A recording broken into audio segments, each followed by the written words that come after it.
I'm going to start this sunny side of my face. It's going to leave in a minute because I'm doing this in the afternoon, not in the morning.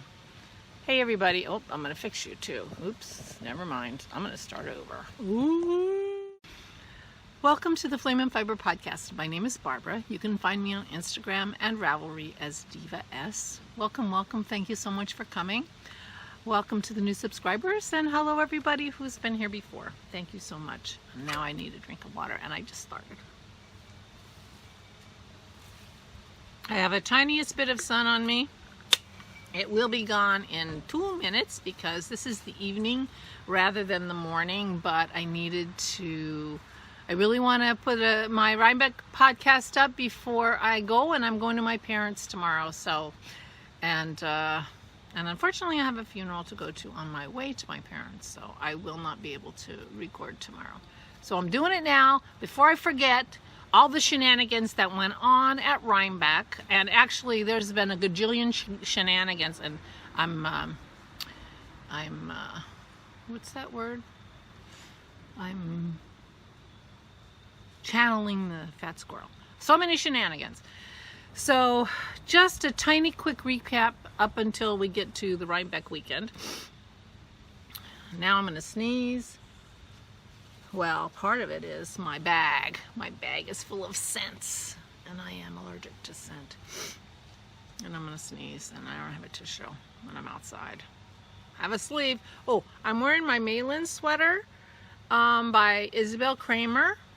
This is what I wear when I want to be super warm. The yarn is Harrisville Fiber or Designs or whatever it is, Harrisville. I bought the yarn from the discount bin at Rhinebeck a couple of years ago, and it's extremely rustic, so I can't wear it next to my skin, but it also is crazy warm.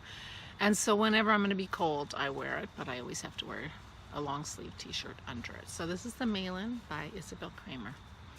And that's Maisie wandering in the backyard. She's growing like a weed. So anyway, very quick recap up to Rhinebeck. The day I put up my last podcast, which was a Wednesday, 3 weeks ago, maybe, I got a call from my brother, and my father had been rushed to the hospital. He had an MRI or some kind of a scan, and they had found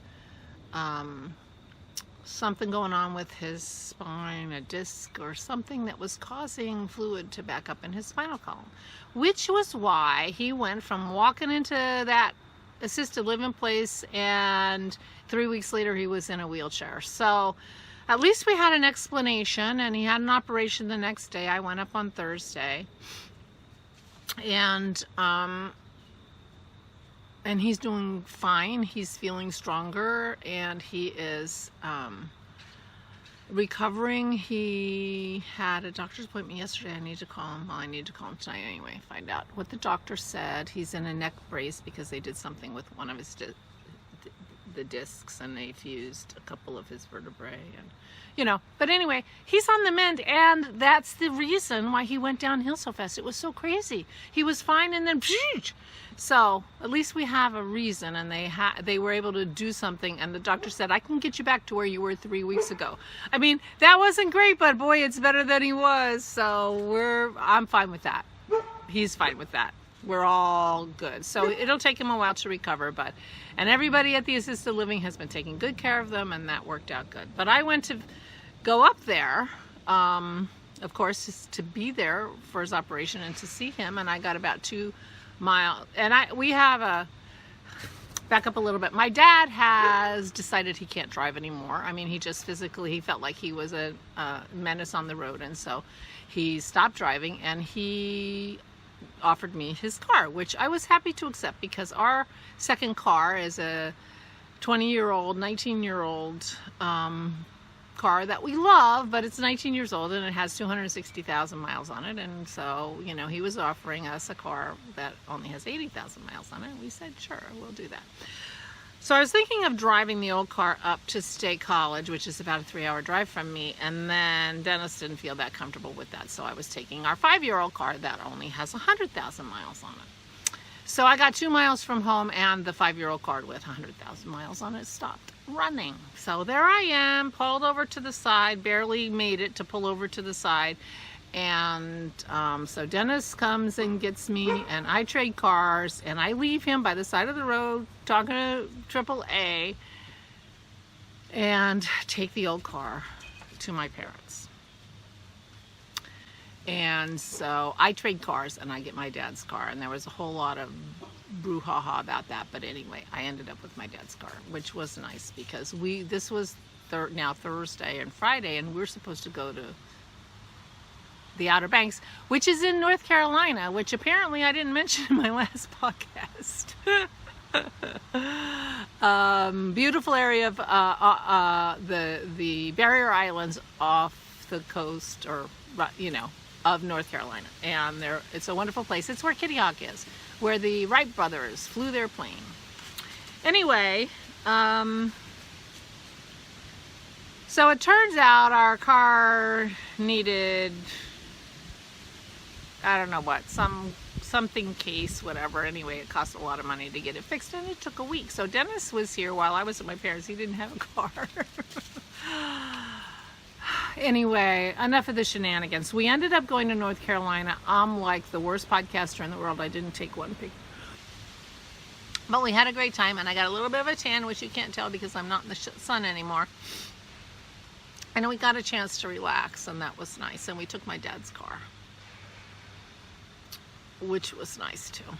And so that we got home on Saturday, and then got ready, and I'm not sure what I did because I didn't pack for Rhinebeck. And Jerry came on Thursday. Now, I have a virtual knit night. There are 6 of us. 6 of us, I think. 6 of us, sometimes a 7th.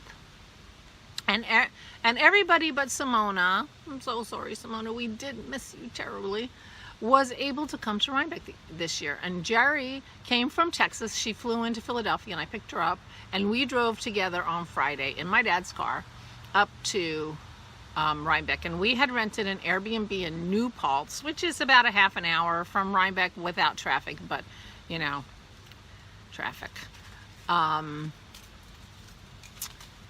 And Juanita and Sharon, there were 4 of us in the house, and a 5th friend, Lisa, and her husband were staying in New Paltz at a hotel. So we were all there, and Victoria, who is sometimes on our knit night, was there on Saturday, so we got to meet her. But we were staying in the house, the 4 of us, and then Lisa and her husband Tim came over both nights. Just a quick visit on Friday night, and Saturday they came for dinner, and it was really nice. We had a wonderful time. It turned out to be in a nice house. It was very old. The floors were very uneven, and but it was really lovely. It had a gorgeous view at the back, which I did not take a picture of, but if I can, I'm going to steal an Instagram video from Sharon's feed. I don't know if can you even do that? Or ask her to send it to me. Because she took a really nice panoramic view out the back of the house. The ad for the Airbnb was a little deceptive because it showed the house from the back, and it had a huge property with a pond. It was beautiful, but the house itself was about 6 feet from the road. Not too much parking, but we only had my car, so it didn't matter. It was enough, and it was a lovely house. I think could have been almost perfect if only it had a microwave. No microwave, which was very strange. But it was a very old house, and who knows, maybe the electrical couldn't even stand a microwave. I'm not sure. But it was nice, and we had a wonderful time in the house. So that was nice. But Jerry and I drove up, and we went straight to Poughkeepsie, and Juanita and Sharon were coming in on the train, and they were getting off at Poughkeepsie. So we picked them up at the Poughkeepsie train station, and Sharon and Juanita and I had all met before. Sharon and Juanita have been friends for a long time, but I met them. I've met Sharon a couple times now, and that was the second time I had met Juanita. But it was nice to see them, and we were all planning to go up to Rhinebeck to the Christie Glass event that was new this year, and the Crafty Toads were vending there, and so I was interested, and it turns out I forgot my day pack, and I thought, I'll buy a bag from the Crafty Toads. and like a tote bag, because not that I need those, but I didn't have, I forgot, because I didn't pack well, and anyway. So we had trouble finding a place to park. We did squeeze in a parking space that was a little sketchy. I mean, it was kind of on someone's yard, so it wasn't the best place to park, but we were behind somebody else. And we walked up to that event, and we got there. Their train got in at 2:30, so we were in Rhinebeck by 3:30, I would say. There was a line. That line was literally a quarter of a mile long of people waiting to get into this event. We couldn't tell how big the place was, but I mean, I am not exaggerating. That line wiggled around and wiggled around and wiggled around and came around and wiggled around, and I think it was literally a quarter of a mile long. So we took one look at that line. It was 3:30, they closed at 6, and said, we're not getting in that line. So I wiggled back out of my parking space, and I'm sure somebody was very happy about that, and they got to take that space. And we headed back towards our house, which took us through Kingston. So the best way to go is go a little bit north from Rhinebeck and cross the bridge, because there are only a few bridges that cross the Hudson there. And we were staying on the opposite side of the river from Rhinebeck. So we went just a little bit north and across, and that brings you to Kingston. And as we're going by, I said, this is where the old Indy Untangled used to be, and this is where Needles Up is now, if you want to go to Needles Up. And we're like, well, why not? So I pulled in, and there's like 20 cars trying to get out of this parking lot. I'm thinking, okay, this is probably a big mistake. But as it turns out, it wasn't that crowded at all. There was plenty of parking. We waltzed right in. There weren't a ton of people in there. It was very nice. Now, Needles Up, this is the one that is organized by Legacy Fiber Arts. And so there were only 2 yarn vendors in there, Legacy Fiber Arts and Lisa, who is Fiber Nymph Dye Works.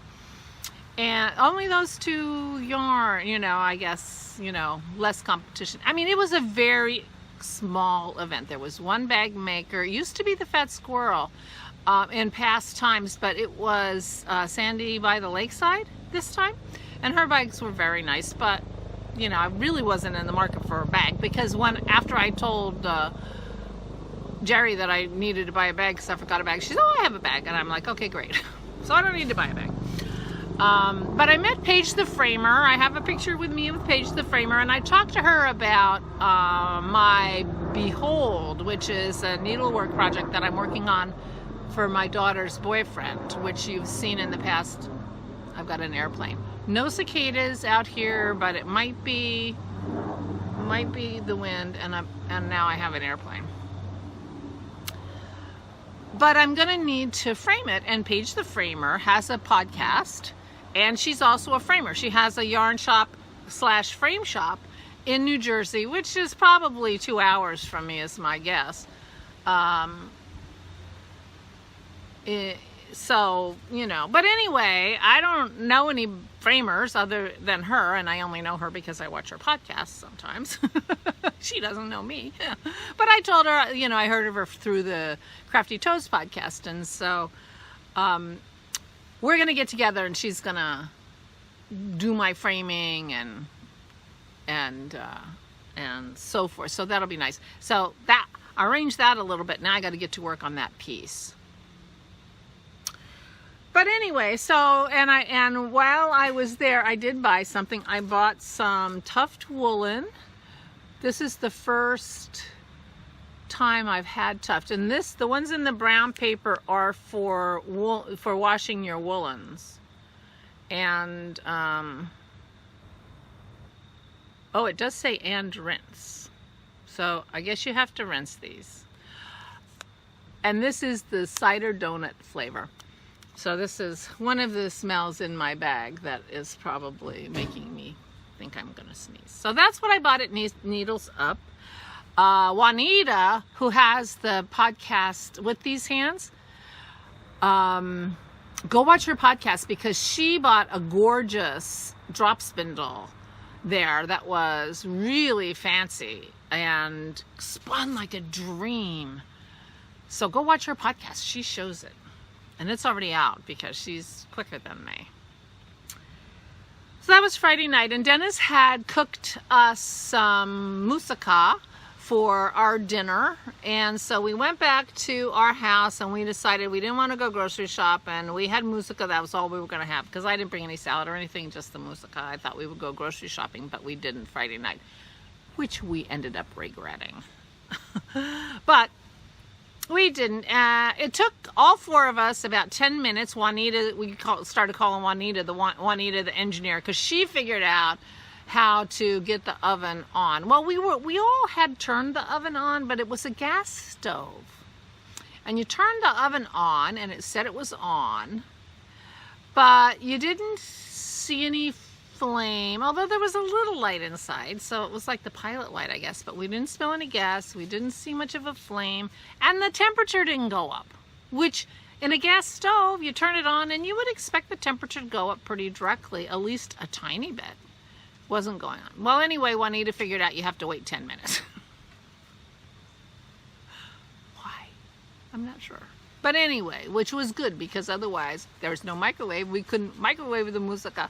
So we had moussaka and Dennis's wine, and I texted him and said there were raves all around for your moussaka and your wine. If you were here, you would have blushed. So everybody liked Dennis's food. Well, Dennis is an excellent cook. He really is. So that was fun. So we had a lovely evening, and then Lisa and Tim came later, and they had gotten in that line at the Christy Glass event, and they said, good thing you didn't go, because what happened was it was huge line getting on towards 6 o'clock, and they had been sort of metering people in every, so often they'd let 10 more people in, and apparently it got on close to, closing time, and there was still a really long line, so they just let everybody in. And which, on one hand, good, because they've been standing in line, at least let them walk in the door. But Lisa said she was only able to get close to one vendor. She couldn't even see. She didn't even know the Crafty Toads were there. She said she couldn't see hardly anything, and it was a madhouse, and it was crazy. And so we were kind of glad we didn't go. But they stopped over, and we had, a lovely visit. We were sitting there knitting and talking, and it was a lot of fun. And here's a picture of all of us. I don't know if that was from Friday night or Saturday night. It might have been Saturday night. I don't think we took many pictures on Friday night. So we get up, so we set our alarms for 7:30. We're trying to decide when do we want to get up or whatever. We set our alarms for 7:30, and we get up, and we had discovered the coffee maker the night before. It takes about an hour to make a pot of coffee. So people were having tea, that was faster and easier. And so we're getting ready to go about 7:45, 7:50, something like that, because I was thinking, oh, well, if we get there early, that'll be good, but with traffic, you never know. So it was maybe coming up on 8 o'clock. It doesn't really matter. So there are four of us in the car, and it's my dad's car. I don't know the car very well. So I say, does anybody else want to put their stuff in the back? Because I didn't want, whoever was going to sit next to me to have my purse at their feet or something like that. So I put my stuff in the back, and as I close the back of the car, where we're going here, I hear this beep, the car's locked. And then I go to pat my pockets. I lock the keys in the car. I'm like, my purse, my phone, everything's in the back. Everything's in.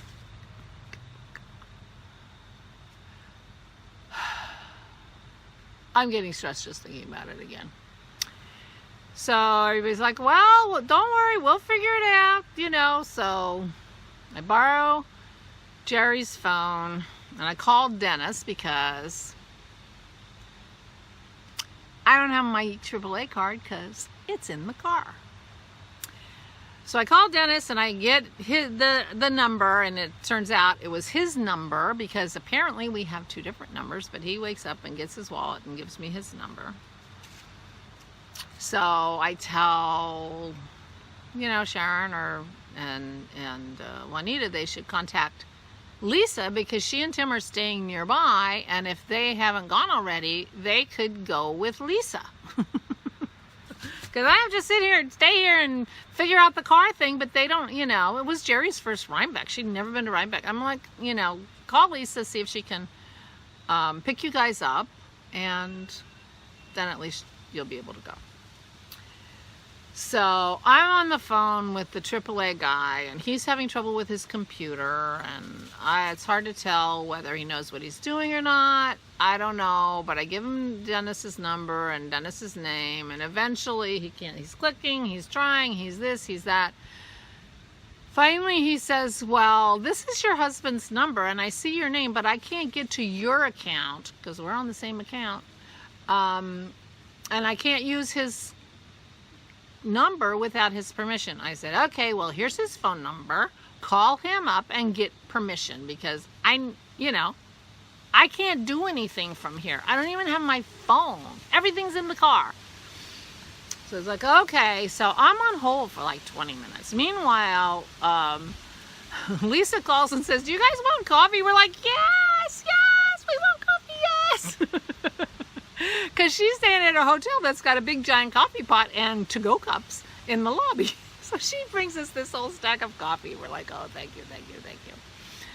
And so we have our coffee and talk or whatever. And finally I get off hold. And Dennis, meanwhile, I'm getting Sharon call my house and, see if we can talk to Dennis and see if this guy's still talking to Dennis. But the line's busy, so he was talking. Well, Dennis had to get up, log into our account, figure out what my number was, give it to the guy. Anyway, so eventually I'm off the, he comes back and he says, okay, so where are you? And, okay, let me transfer you to the New York, division or whatever, because, the number Dennis gave me was probably Pennsylvania, where I live. So anyway. So he transfers me to this woman, and she says, oh, yeah, we can have somebody out there in about 40. Oh, also, meanwhile, we call the Volkswagen dealer because the car I have is a Passat. Can they do something? And when they say, well, they can only do something if the car's there. Well, the car can't get there. So anyway, transfers me to the New York lady. She was very nice, and she says, we'll have somebody out there in about 45 minutes, and, he can open the car, and it'll be fine. But you're going to need to show him, your license and card when he arrives. I'm like, it's in the car. Oh, okay. So then we're waiting. So Lisa takes Jerry and Juanita, and they go off to Rhinebeck, and Sharon stays with me. Because Sharon says, well, I don't even have a list. These guys have a list. They have things they want to go. Jerry's never been to Rhinebeck, so I'll stay here with you. So I give Jerry back her phone, and give the AAA guy Sharon's number, and off they go, and that's great. And so we're sitting there, and Sharon had wanted to go to get some Spirit Trail yarn, which is what I had made my exploration station out of. And I'm like, oh, well, let me get you, and I brought it because it went, the same colors were in my Rhinebeck sweater. And I said, well, let me go get the shawl, so you can see if you, want this yarn or not before you get there. Then you can decide. And I get up and I walk in the other room. I'm like, it's in the car. It's like, oh my God, everything was in the car. Long story long. The guy comes, takes him a few minutes, but he's able to get the car open. The alarm goes off. Sharon climbs in the back and gets my key, and everything is fine. So, yay, AAA, finally. And so we get on our way. So I don't have a navigation system in this car, and so Sharon was the navigator, and her phone, I don't know, her phone, whatever app she had Anyway, we ended up in Saugerties when we weren't supposed to, and so it took us way longer to get there. We're driving around. I realized I don't have my glasses. I have to stop at a Rite Aid to get glasses. Luckily, my glasses are just reading glasses, so I can do that. So we get to Rhinebeck at noon. Well, as it turned out,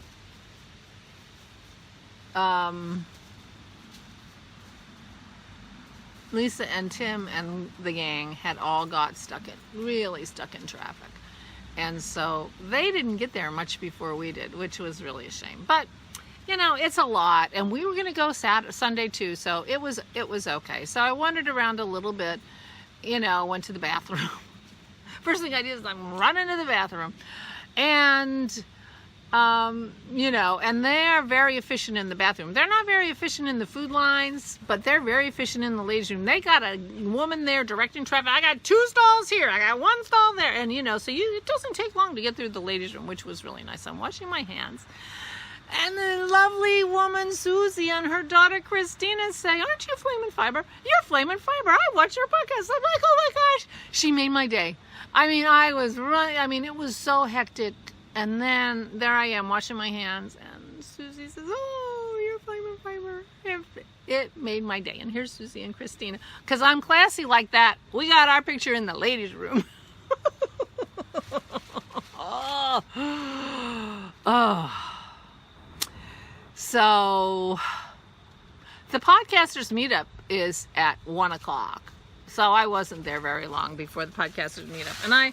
And I went through my phone to see who I have selfies with. And first person I got a selfie with was Marce. Hey, Brownberry. She's so lovely. I'm sure you watch her podcast. She's wonderful. And it was fun to see her in person and meet her. I had never met her before. And then Adrian, the freakish lemon. He's lovely. And he was wearing a gorgeous sweater that he had made using his knitting machine, and he had made it out of hand spun. It was so beautiful, really gorgeous, really gorgeous. Of course, I called him the weird lemon instead of freakish lemon. I'm such a dope. Well, it was a weird, you know, I was very discombobulated, and so I got a picture with. And I didn't write down the name, and I didn't. Anyway, I'm sorry. I don't remember your name, but she was very nice. I'm the worst podcaster. Anyway, and then Choctaw Mom. I'm sure her name is Cheryl. She's in Juanita's knit group at home, and I had met her last year at SSK. She's lovely. And then Andrea, the cat lady. I took several pictures of her. We moved around, so this is the best one in the sun. I hope I picked the right one to show you. Then the Reluctant Sisters from the Reluctant Sisters podcast, Adrian and Sarah. Adrian's the one who does the podcast. Sarah hasn't been on it for a while. And then last but not least, the lovely Sarah Bauer, who is the Yarns at Yinhu podcast. She does the audio podcast. It's a wonderful podcast if you haven't listened to it. And she also is a designer. She designed the letterpress KAL, which I love so much, that I made years ago. And if I remember, I'll put a picture of it here. Otherwise, trust me, it's gorgeous. You'll love it. Letterpress. So anyway, I was there till about 1:45, and then I was like tired. My legs were sore or whatever. So I wandered around and kind of did some shopping, or was looking at booths, because of course I couldn't buy yarn. Oh, but I did get some yarn while I was there. I got yarn. Oh, and I forgot one thing that I will show you too. I got yarn from Magpie Fibers. She was giving away mini skeins at the podcasters meetup, and I got this beautiful teal, and I was standing next to Lisa, and after she left, Lisa handed me this, which is a natural color. She said, oh, I asked her for it for my friend. She said, and you're my friend, since you can't buy yarn, you need yarn. So I got 2 mini skeins, which are so lovely. But the thing I forgot was in the, I told you that I'm like the worst packer. I wasn't prepared. I didn't, you know, so I get there and I'm like, oh man, I don't have a hat. I forgot my fingerless gloves.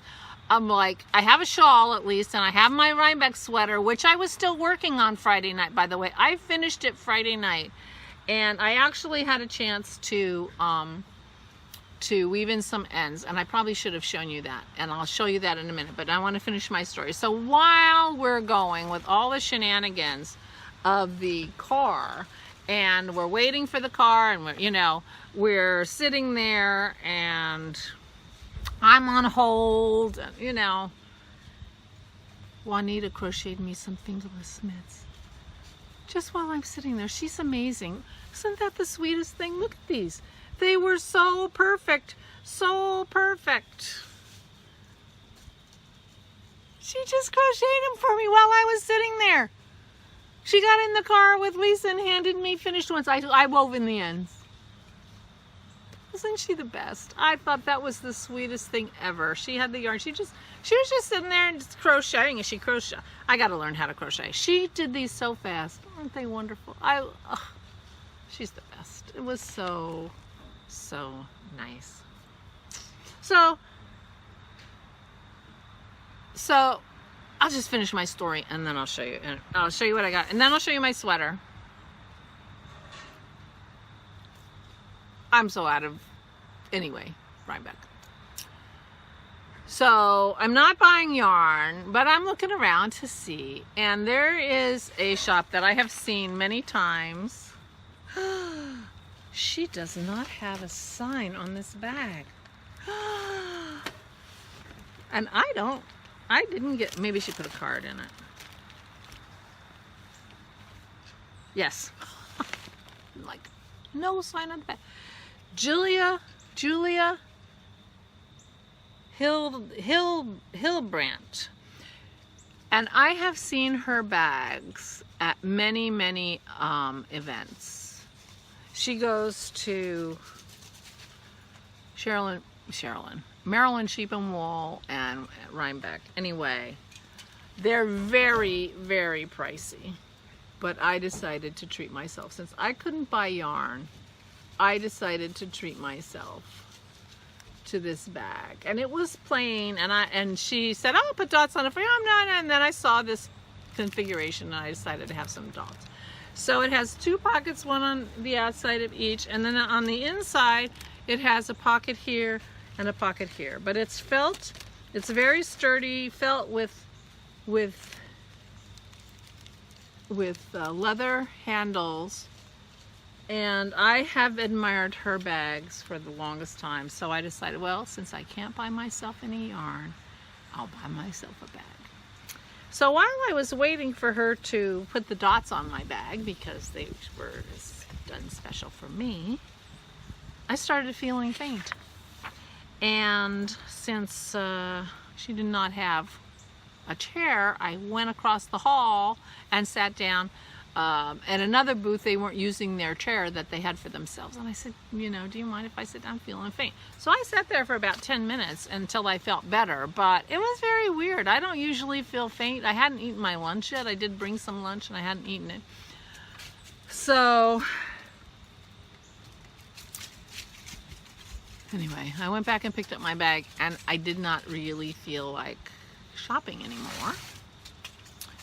So I wandered down to see what was going on, and I saw Juanita was in the apple cider donut line. So I went over to hang with her.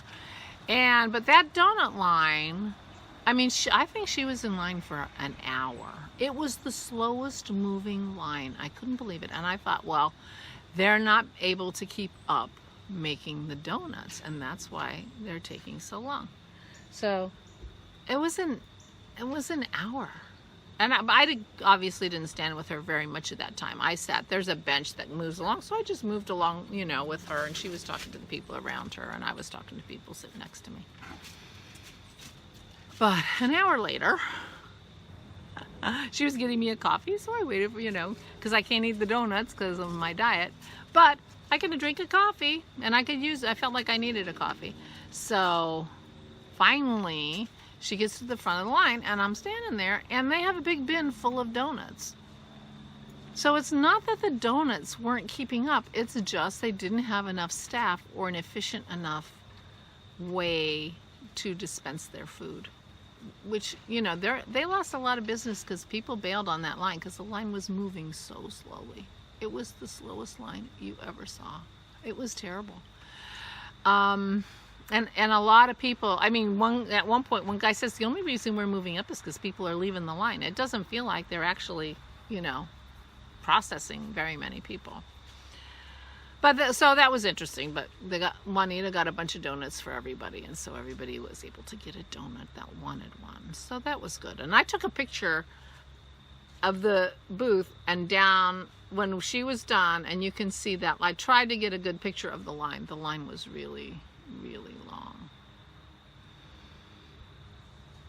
So that was the only thing I think I bought on Saturday. But I was feeling better, and I had gone through like buildings A, B, and C. It was mostly the other farm buildings and stuff that I hadn't seen. So we got in the car around 4 o'clock, and we didn't have any trouble getting out of the parking lot. And the way the guy made me go, I wanted to go right up to the Kingston Bridge, the bridge near Kingston, and he made me go left. And I said, oh, but I know how to go this way, because when we had come in that way. So I, very shortly after we got on the road, before we got into the big long line going through Rhinebeck itself, I made a right onto this road. Well, we got stuck about 1.5 miles from the light that was going to take us to the bridge. And talk about the slowest line in the world. We were there for an hour. Turns out we clocked it the next day, and it was about 1.5 miles. I thought it was like 5 miles. I mean, it was so slow. And during the time we were there, Juanita said, oh, they need to get a cop out here to, help with this traffic. And in my mind at that time, I swear, it's true, I thought, well, a lot of times putting a cop makes it worse. I don't know why, I don't know. Anyway, that was the problem here. So we got within like 6 cars, and our road we were on had a curve. So the cop couldn't see up our road. He could only see the straight road going to the bridge. And so he didn't know he had a backup 1.5 miles down one road, and I don't know how long down the other road behind us. And so we sat through 3 cycles of green on our side, and he just told those people, keep going, keep going, keep going. And we had to sit through 3 cycles when we could see it, which explains very well why that was like the longest. Anyway, so we finally got to Kingston, and we had decided we were going to go grocery shopping on our way home. And next to that hotel where Needles Up is, there's a big sign for a shopping center. You can see the grocery store at the top, Harrisford's or something like that. And there were signs for like 20 other stores in this shopping center. So we go over and we pull in, and, and there is no shopping center. There's this sign for a shopping center, and there's no shopping center. We're driving around, we can't find the shopping center. And then I noticed, there's sort of like an arrowy thing on this sign. So I says, oh, maybe you have to turn here. So we turn there. It turns out it's like into a bank parking lot. And when we get out, we have to make it right and whatever. We're like, oh my God. So we stop at a convenience store and ask them where the supermarket is. Anyway, he tells us a supermarket that's like back the way we came. 4 miles later, whatever. I'm like, whatever. I'm going to go find this supermarket. I got something in my... Because, Juanita's going to cook for us, and we need stuff. And I was making Cosmos, and we needed vodka. And limes. So we finally got our groceries. Our vodka. And we didn't get back to our house till like 6:45, I think. It was like 6:30, 6:45. So we had been on the road for almost 3 hours, because we left Rhinebeck at 4. So anyway, we're fine. We let Lisa and Tim know they're coming for dinner. They were bringing salad. They ended up bringing salad and dessert, and Juanita made this delicious pulled chicken that was in this delicious peppery sauce that was wonderful, and cornbread, which is not on my diet, but I confess I ate some of I love cornbread.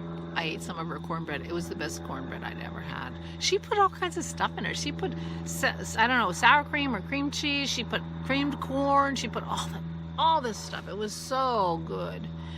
Anyway, we had a absolutely delicious dinner that Juanita cooked, and Lisa and Tim brought the salad and the dessert, and I made Cosmos, and everybody got drunk except Lisa. She had been a little drunk the night before. She decided she wouldn't have any more. She had been as drunk as she wanted to be then.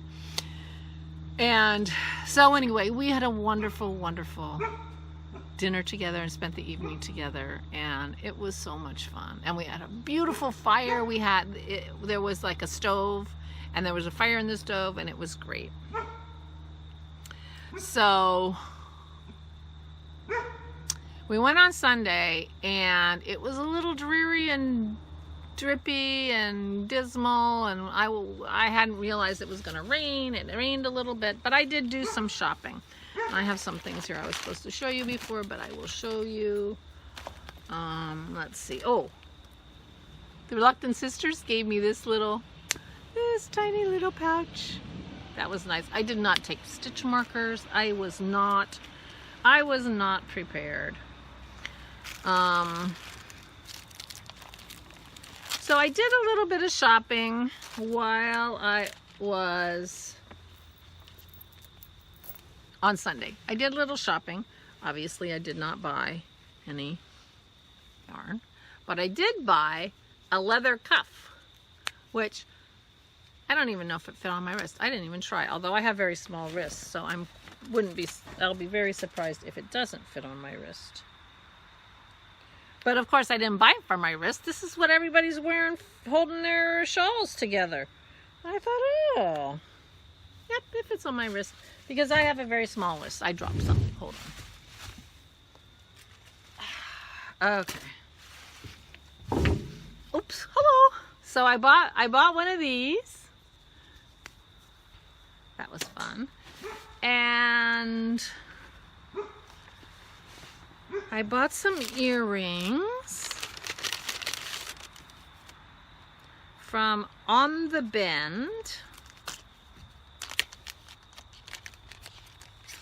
Leanne Schroeder, www.onthebend.com.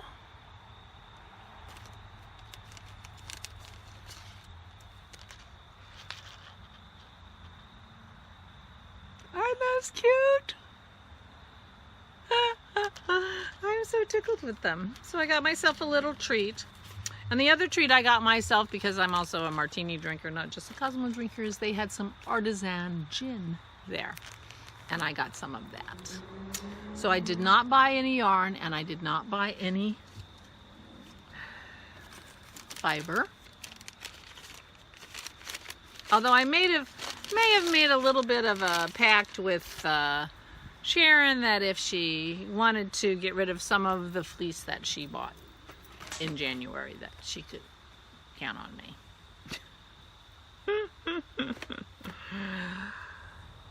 Anyway, we had a wonderful time. We left there about 2 because Jerry and I had to drop Juanita and Sharon off at the Poughkeepsie train station on our way home. And we did not hit a lot of traffic leaving at 2 o'clock, although it was exactly when it started raining hard. So there were quite a few people that were leaving at 2 o'clock because it was rainy and damp. But we had a wonderful time. We really did. So we're going to do it next year. Whether Sharon can join us or not is a question mark at this point. Probably not, but we'll figure it out. We'll figure out what we're doing. But also, we exchanged some gifts. Juanita made me these. She's the best. That was wonderful. And Jerry and I went back, and Dennis had a fire for us when we got home, and he made us dinner, and it was so nice. It was so nice. And Jerry brought me these socks. These are not my size. She contacted my daughter-in-law on Instagram and asked for my granddaughter's size of foot. And this is for Isabel. And these are for Sammy. Aren't they the cutest things? I thought that was the sweetest thing ever, because I have attempted to make socks for my granddaughters, and to date I have not succeeded. I always make them too small. So I will be sending these, or well, I'll probably be bringing them at Thanksgiving, because we're going at Thanksgiving and they're not going to need socks before Thanksgiving in Florida. So I will bring them with me, but that was so sweet. And Lisa gave us necklaces with stitch markers on them. Little Halloween guy. So we wore necklaces. And Sharon is a soap maker these days, and she made soap with a pumpkin on top. And this is what I've been smelling. Isn't that beautiful? So she's really getting into the soap thing. Jerry gave me soap too, but it's in my bathroom. So I can't show it to you. And Jerry also gave us all a bag, but look how snazzy that zipper is. So I got a beautiful bag. It says beautiful on one side and strong, balance, all kinds of lovely things to think about while you're smart, while you're knitting. So wasn't that nice? So anyway, that is the story of Rhinebeck. Now, at three-quarters of an hour in, let me show you my Rhinebeck sweater, because I finished it enough, and here's me at Rhinebeck wearing it. I finished it enough that I could wear it. I'm so tickled with it. I haven't blocked it yet. You can see I still have fringe. I tucked the fringe and the sleeves in. I am so thrilled with it. It is not blocked yet. I did weave in some of the ends on the bottom till I got to there, so that the bottom didn't have any fringe, and I tucked in the fringe from the top, and I tucked in the fringe from the... Anyway, I am so happy with it. This is the Trove by Emily Ducher, and it is in the latest Pom Pom magazine. And it is mosaic knitting. I enjoyed knitting every single stitch of this sweater, and I am so grateful, because I was in a bit of a knitting slump and I wasn't enjoying my knitting. I mean, every row of that colorwork sweater from my Novelli, I was like, oh, not this. I loved every single inch of it, even though I was making a bajillion ends and I knew I was going to have so many ends to weave in. So the main color of this is Celestial Strings yarn. It's her sock yarn in the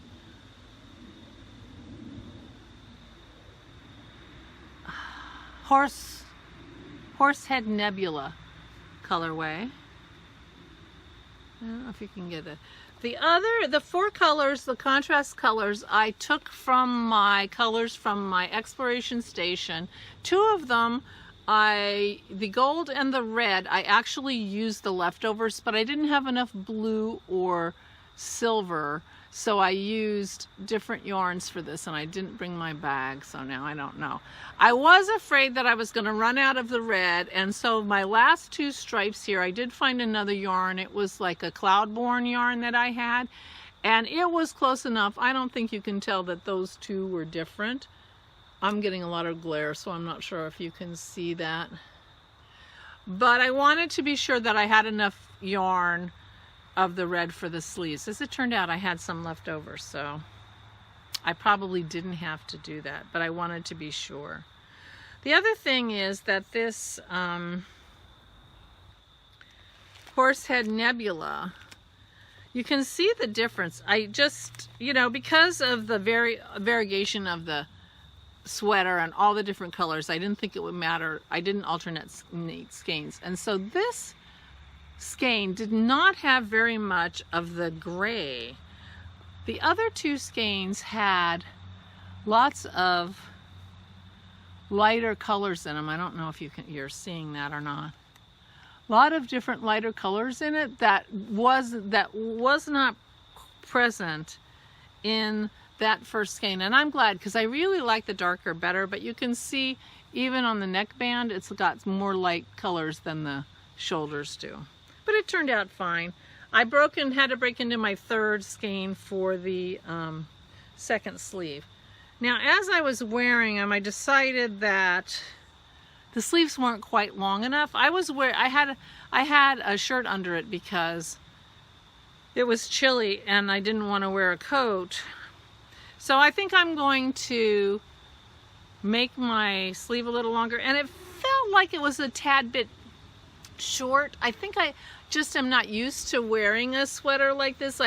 Since I've lost weight, I'm trying to not always make sort of a tunicky length, but I feel like it wasn't quite long enough. I felt like I was pulling on it a lot. So I'm going to block it and see what I end up with. And once I've blocked it, I might decide to just keep going a little bit on the rib. Or if I get very ambitious, I might tear back the rib part and make the colors, add more colors before I go on. I do have more of the yarn that I could do that if I wanted to. I'm probably not going to do that. Just to be honest, I'm probably not going to do that. So this was my Rhinebeck sweater, and I finished it Friday night. I put the ribbing on the neck. I had to pick up the neck and do the ribbing Friday night to finish, and then I finished the ribbing and I wove in the critical ends that I needed to weave in, and a few extra ones besides. But I am so tickled with this sweater. It's so squishy because, of course, it's mosaic the whole way, so it's like double layered. It's very soft. It's very squishy, and it doesn't need a shirt underneath it. It will, the only reason I wore a shirt underneath it was because it was going to be chilly, and I didn't want to cover it up, and so I didn't. So that's the story of Rhinebeck, and that's why this episode is going to be called It's in the Car. I was so tense. I was so glad to get home Saturday night after the car in the morning and the grocery store at night. We were all glad to be home. But Juanita's dinner was delicious, and we really, really had a lovely time. Girls. The girls are on the... The girls are being vigilant. Say hi, Maisie. It's okay, pup. It's okay. I guess they're saying it's time to go. So that's the Rhinebeck edition. We did have a wonderful time in North Carolina, and I'm sorry I didn't take any pictures, but it was a very relaxing. I worked on my sweater the whole time I was there, read a little bit, and that's that. So I'm going to my parents tomorrow. My mother's birthday's on... I forgot. I have something else to show you. My mother's birthday is on Saturday. So they're living in this assisted living place, and they always take naps. And people are always knocking on their door. So Daddy asked me to find a do not disturb sign from a hotel, which I don't know where I'm going to do that. I haven't been in a hotel. So I made them a do not disturb sign. Now he wanted the logo of their place, which I will put up here because I have pictures of it. I took pictures of cookies and things to get the logo. I'll put it here. And that's what's going here for the O, but I had to go buy more colors of yarn. So it's going to look like an O there, I hope. I hope that's enough. I might put another couple down here because when I drew up the sketch of it, which I can show you, when I drew up the sketch of it, it turns out it's only like an inch square. Which is perfect as the O, but not the best for, being a prominent part of the do not disturb. So my plan is to put a dowel here and a dowel here. And whoever it was who recommended this tape, thank you, thank you, thank you. It was perfect. So, and then I'll have a do not disturb, and then I fold it over, and so all the threads won't show, and they will have a do not disturb to hang on their door, and I hope I can get it finished by Saturday, and if I can't, well, I'll finish it Saturday while she's sitting there watching it. So that's going to be my mother's birthday present. But I did this yesterday for the most part. I do like doing lettering. As I told you that before. So I have to finish this, and then I gotta get working on my Behold for Rich. But, so that will be my mother's present. So I've been working on some cross stitch, which I haven't done in a little bit of a while. So that's nice. And that's it. I took some socks with me, but I never knit on them. I was so burned out. I was, you know, and the pressure of finishing that sweater was like it for me, So I'm taking a little bit of a break, doing a little bit of cross stitch, and I have to get back to Samantha's sweater because she's going to need it. I'm going to want to bring that with me for Thanksgiving so that if it gets chilly in Florida, she'll have, I mean, it'll be as good for a coat because it has a hood, and Isabel loved hers, so that's the plan. So anyway, my dad's doing good, and my mom did great. She was by herself when Daddy was in the hospital, and they checked on her, but she did great, so that was good. My sister came for a week while I was in North Carolina. My sister was with my parents, but she didn't stay with my mother. She did during the day and took her to the hospital and all that stuff till Daddy came home. But she slept in the place by herself, and that was good. So all is well. Everybody's getting better. Things will calm down, I'm sure. I'm quite sure. One more fun thing going on soon. Danielle, who is one of our members, is coming to visit me. She's on her way, going to be on her way to New England, and so she's staying overnight next Monday. And that'll be fun. So I'm looking forward to seeing her. I have met her once, 2 minutes for a hug while she was in line at SSK for the shopping. So it'll be fun. She'll get to meet Dennis and the girls. Jerry had about as much dog, I'm sure, as she could stand by the time she got home. They loved her. Anyway, that's it for me. I hope you have lots and lots of time to do the crafting that brings you joy, and I hope all is going well in your world, and I will see you soon.